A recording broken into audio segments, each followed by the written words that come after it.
I didn't know that a single sentence could change how I saw my entire family, but it did.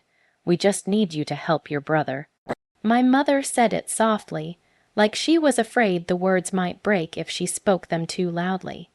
We were sitting in the living room where nothing ever really changed. The same couch, the same framed family photos, the same sense that I was visiting a place where my role had already been decided long ago.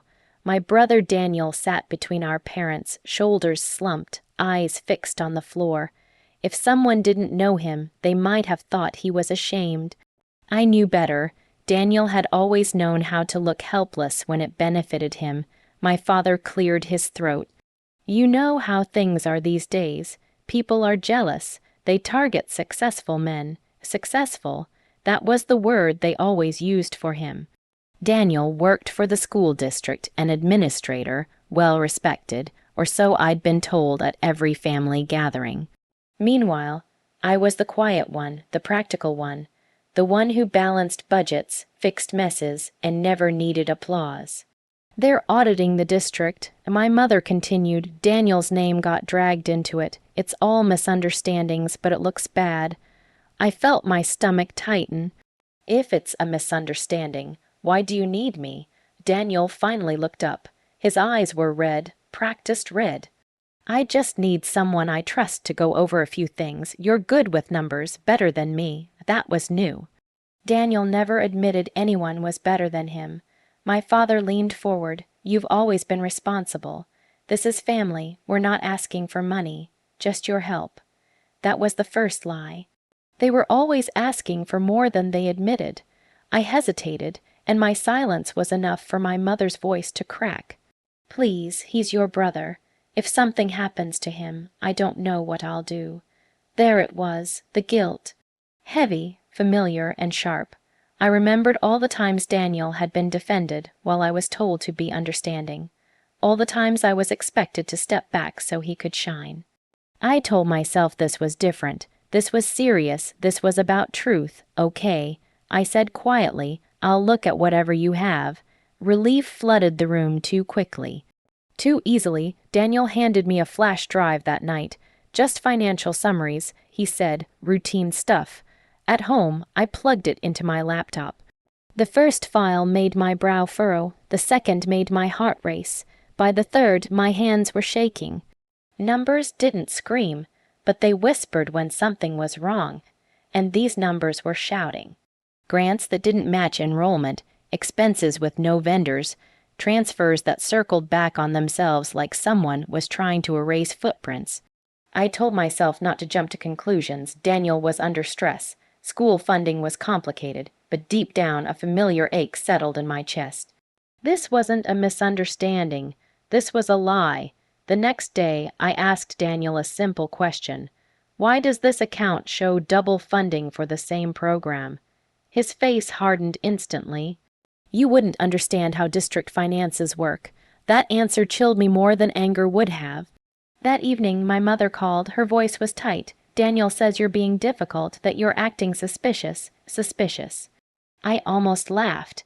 By the end of the week, I realized the truth hurt more than the numbers ever could.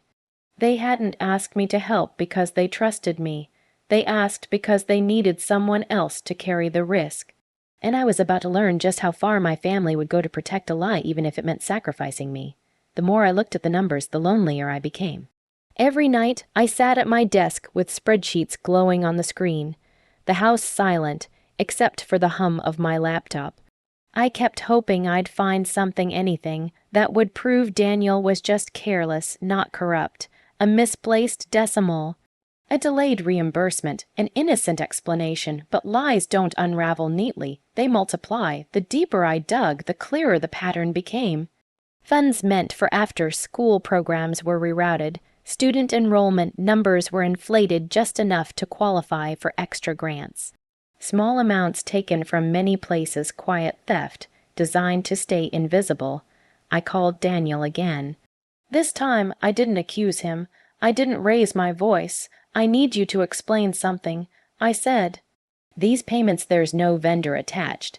There was a pause on the line, then a sharp exhale. Why are you digging so hard? Because my name is on this now. Silence. Then his voice changed, smooth, controlled. You worry too much. The audit will pass. It always does. Always. That word echoed in my head long after the call ended.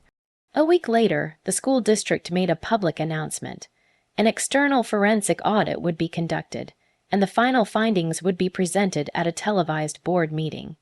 Televised, my phone rang immediately. My mother was crying before I could say hello. They're going to humiliate your brother, she sobbed.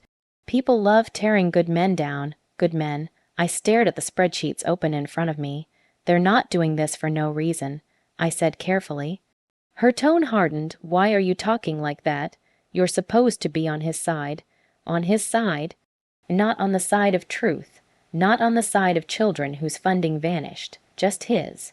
Daniel showed up at my door that night. No warning, no apology. You've been talking, he accused, eyes scanning my living room as if the walls might be listening. I haven't said anything, I replied, but I won't lie for you. His face twisted. You think you're better than me because you crunch numbers. I think what you're doing is wrong. That was when the mask dropped. You owe me, he snapped. You've always owed me. Mom and Dad wouldn't even look at you if it weren't for me. The words cut deeper than I expected. Not because they were true, but because I'd always feared they might be. The next day, my father called. His voice was cold. Daniel says you're creating problems, that you're jealous. Jealous. I felt something break inside me then. Not loudly, quietly, like a thread snapping. I'm not jealous. I said, I'm careful. That's the problem, he replied. You always think too much. I realized then that Daniel had already rewritten the story. In his version, he was the victim of a system and a bitter sibling. And my parents, desperate to believe him, had accepted it without question. That night, I received an anonymous email from the district's audit office. A generic request for information, a reminder that cooperation from private individuals was protected by law. I stared at the screen for a long time. Helping Daniel had already cost me my family's trust. Staying silent would cost me something worse. So I organized everything, every file Daniel gave me, every inconsistency, every email he'd sent instructing me to adjust figures or ignore small issues. I didn't send it yet. But for the first time since this began, I slept without guilt. Because the lie was no longer mine to carry. And soon, it wouldn't survive the light. The morning of the school board meeting arrived heavy and gray, the kind of day that presses down on your chest before anything has even happened. I watched the live stream from my laptop, coffee untouched, heart pounding like it already knew the ending. Daniel sat at the long table with the other administrators, his suit crisp, posture confident. If I didn't know the truth, I might have believed him. Calm, professional, almost bored. My parents were in the audience. I spotted my mother's familiar scarf and felt a dull ache in my stomach.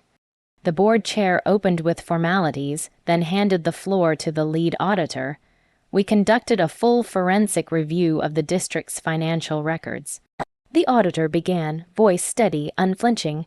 What we found was not a series of errors, but a pattern. Daniel shifted in his chair. Charts appeared on the screen behind them. Clean, undeniable. Enrollment numbers rising in impossible increments. Grant funds exceeding program costs, dates that didn't align. The auditor continued. These discrepancies trace back to a single administrative office, Daniel's office. I saw my father lean forward. My mother clasped her hands together. Daniel raised his hand, smiling tightly. With respect, numbers can be interpreted in many ways. The auditor nodded. That's true, which is why we don't rely on numbers alone. The screen changed. Security footage played grainy but clear enough. Daniel entering the building late at night, logging into the system, altering files, pausing to look over his shoulder before continuing. A gasp rippled through the room. Daniel stood abruptly. This is taken out of context. The auditor didn't flinch. We also recovered internal emails. My chest tightened. One email filled the screen. Daniel's name at the top, his words unmistakable, just adjust the totals. No one checks closely, then another, if anyone asks, say it's a reporting delay. Daniel's voice cracked. This is a setup. The board chair raised a hand for silence. Mr. Hale, please sit. He didn't. That data was accessed using your credentials, the auditor said calmly. From your office, on nights when no one else was present. My mother shook her head, tears streaming. My father's face drained of color. Then came the moment I hadn't expected. We'd also like to note, the auditor said, that this investigation was supported by evidence voluntarily submitted by a private citizen. The camera panned slightly, capturing Daniel's face as confusion flickered, then hardened into fear. This individual, the auditor continued, refused to participate in the falsification of records. Daniel turned toward the audience, eyes wild, searching. I closed my laptop for a moment, pressing my palms to my eyes. I hadn't wanted this to be public. I hadn't wanted my parents to find out like this. But lies don't deserve gentle endings. Security stepped forward. The board chair announced Daniel's immediate suspension pending criminal review. As he was escorted away, Daniel twisted around, shouting, "You did this. You always hated me."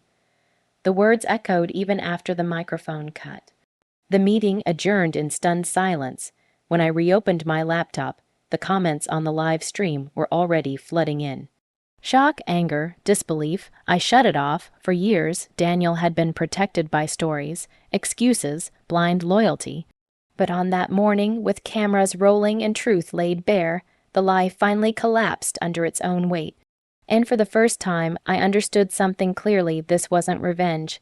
This was accountability. The silence after the meeting was louder than any accusation. For 3 days, no one called me, no messages, no angry voicemails, just a hollow quiet that sat in my chest like unfinished grief. I knew my parents were reeling, replaying every moment they'd defended Daniel, every time they'd told me I was overreacting. When my mother finally knocked on my door, she looked smaller than I remembered. Her eyes were swollen. Her voice trembled. We didn't know. She whispered, like saying it softly might make it less true. I stepped aside and let her in. My father followed, shoulders slumped, pride stripped away. He didn't sit at first. He just stood there, staring at the floor. You tried to warn us. He said finally. We didn't listen. I nodded, not out of bitterness, but exhaustion. They asked about Daniel, where he was, what would happen next. I told them the truth. Charges were coming, the district was pressing forward, and his reputation was already unraveling faster than he could control. My mother sobbed, how could he do this? I didn't answer, because I'd been asking myself a different question for years. How could everyone else let him? A week later, my name was cleared publicly. The audit report acknowledged my cooperation, my refusal to falsify records, my role in protecting district funds meant for children. I didn't celebrate, I didn't share it online, vindication was quiet. Daniel tried to call me once, I didn't pick up.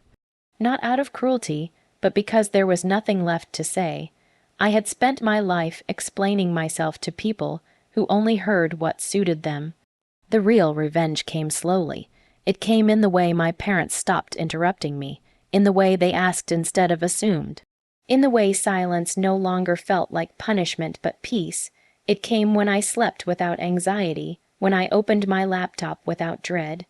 When I realized I no longer needed to prove my worth to anyone, one afternoon, my father said something I never thought I'd hear. We put too much on you because we thought you'd carry it. I met his eyes. I'm done carrying what isn't mine. He nodded. And for once, he understood. Daniel faded from the center of our lives, not erased but no longer protected by denial. Consequences followed him wherever he went, quiet and permanent, and me. I built a life that didn't require permission. A life rooted in honesty, not sacrifice. I learned that sweet revenge isn't about watching someone fall. It's about refusing to fall with them. It's choosing truth when lies beg you to stay silent. It's walking away clean while others are exposed. They begged me to help their son. I did, just not the way they expected.